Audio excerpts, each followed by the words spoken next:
Selamat datang di channel ini rekan-rekan sekalian. Video ini kita kembali membahas berita terkait pendaftaran P3K untuk tahap 2. Para peserta dengan mendapatkan kode TMS dipastikan tidak bisa lagi daftar P3K tahun 2024 tahap 2. Kenapa demikian? Simak secara lengkap di video ini. Sebelum kita membahas hal itu, kepada rekan-rekan yang ingin mendapatkan paket lengkap bank soal terbaru untuk P3K seluruh formasi dan jabatan, rekan-rekan bisa menghubungi admin kami. Nomor WA-nya saya bagikan di kolom deskripsi dan kolom komentar video ini. Rekan-rekan sekalian, honorer yang mendapatkan kode TMS saat pengumuman kelulusan P3K 2024 tahap 1 itu mendesak pemerintah agar diberikan kesempatan mendaftar kembali. Alasannya mereka sudah mengabdi cukup lama dan tidak dijelaskan mengapa masih berstatus tidak memenuhi syarat. Itu yang dikatakan oleh Ketua DPD Aliansi Honorer Nasional Provinsi Riau. Ia menyebutkan bahwa teman-teman honorer tenaga kependidikan yang dinyatakan TMS saat pengumuman kelulusan P3K tahap 1 berharap sekali bisa ikut seleksi P3K tahap kedua. Menurut Ekowi, sapaan akrab ini, semua peserta TMS ini sebenarnya bisa ikut dan diharapkan bisa ikut seleksi P3K tahap 2. Namun harapan honorer yang dinyatakan TMS saat pengumuman kelulusan P3K tahap 1 tidak bisa terrealisasi.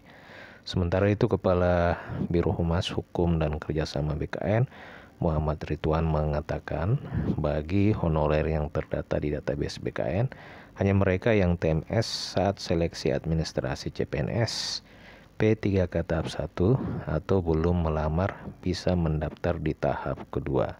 Jadi ini yang rekan-rekan perlu perhatikan. Ketiga kategori honorer yang bisa mendaftar pada seleksi P3K tahap 2 meskipun telah terdata di database BKN. Jadi untuk P3K tahap kedua ini tidak hanya dikhususkan bagi honorer yang belum terdata di database BKN, namun juga bagi rekan-rekan yang sudah terdata akan tetapi mendapatkan status TMS atau tidak memenuhi syarat saat seleksi administrasi seleksi CPNS 2024, kemudian TMS pada saat seleksi P3K tahap 1, dan yang ketiga adalah belum melamar atau belum mendaftar pada saat seleksi P3K tahap 1 yang lalu. Jadi ada 3 kategori yang TMS yang diberikan kesempatan kembali untuk mendaftar di pendaftaran P3K tahap kedua. Jadi tidak seluruh honorer yang gagal pada tahap 1 ini bisa mendaftar pada seleksi P3K tahap yang kedua. Sementara itu, honorer yang tidak terdata di database BKN bisa mendaftar P3K tahap kedua dengan catatan belum melamar CPNS, kemudian sudah memiliki pengalaman kerja minimal 2 tahun saat mendaftar. Jadi ini adalah syarat khusus bagi rekan-rekan honorer yang tidak terdata di database BKN untuk pendaftaran P3K tahap kedua ini. Syaratnya adalah rekan-rekan belum melamar pada seleksi CPNS, kemudian memiliki pengalaman kerja sebagai honorer secara terus-menerus itu minimal 2 tahun saat mendaftar. Sementara itu, rekan-rekan untuk peserta kode R yang mendapatkan kode R2, R3, R4 tanpa kode L, maka juga dipastikan tidak dapat melamar di P3K tahap kedua. Begitu juga peserta dengan kode TMS. Karena memang menurut Ridwan tidak boleh 2 kali mendaftar pada periode tahun yang sama.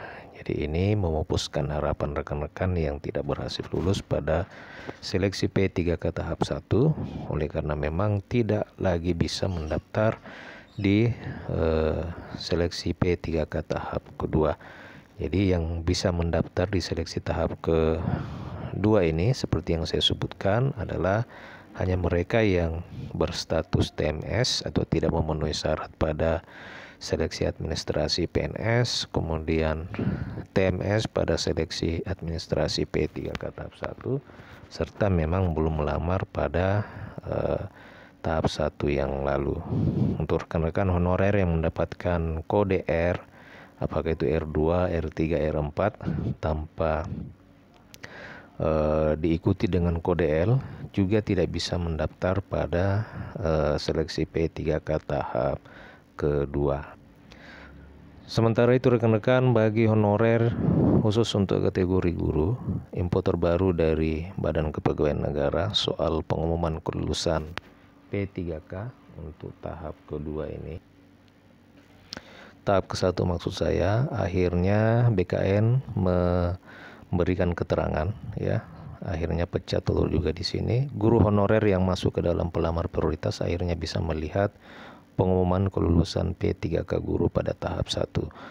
Hal itu setelah Badan Kepegawaian Negara menyelesaikan pengolahan data guru secara bertahap. Jadi inilah yang menyebabkan kenapa sampai dengan saat ini pengumuman seleksi P3K kategori guru itu belum juga diterbitkan, oleh karena memang Badan Kepegawaian Negara masih menyelesaikan atau masih mengolah data guru secara bertahap. Pelaksana tugas Kepala Biro Humas Hukum dan Kerjasama BKN Muhammad Ridwan menyebutkan bahwa pihaknya memberikan apresiasi kepada Kementerian Pendidikan Dasar dan Menengah yang telah membantu Badan Kepegawaian Negara dalam mempercepat verifikasi serta validasi data guru honorer. Ia menyebutkan bahwa pengolahan data peserta P3K guru tahap 1 itu lebih mudah dibandingkan dengan tenaga kesehatan dan tenaga teknis. Hal itu dikarenakan karena Kementerian Pendidikan ikut melakukan verifikasi data prioritas 1 serta guru honorer yang masuk ke dalam data pokok kependidikan atau Dapodik. Ia juga mengungkapkan bahwa bukan pekerjaan gampang untuk melakukan verval data P1 yang hasil seleksinya sejak 2021. Nah, rekan-rekan sekalian, selain itu hanya Kementerian Pendidikan yang mempertahankan P1 dari seleksi P3K 2022 hingga dengan 2024 untuk tidak dites kembali. Jadi ini adalah salah satu penyebab kenapa pengumuman seleksi P3K untuk kategori honorer pada tahap 1 ini belum juga dikeluarkan, oleh karena memang masing-masing pihak, apakah itu Badan Kepegawaian Negara maupun Kementerian Pendidikan, itu masih melakukan pengolahan data terkait dengan data guru. Demikian rekan-rekan informasi kali ini. Jika ada pertanyaan dan tanggapan, silakan tuliskan di kolom komentar. Terima kasih, sampai jumpa di video berikutnya.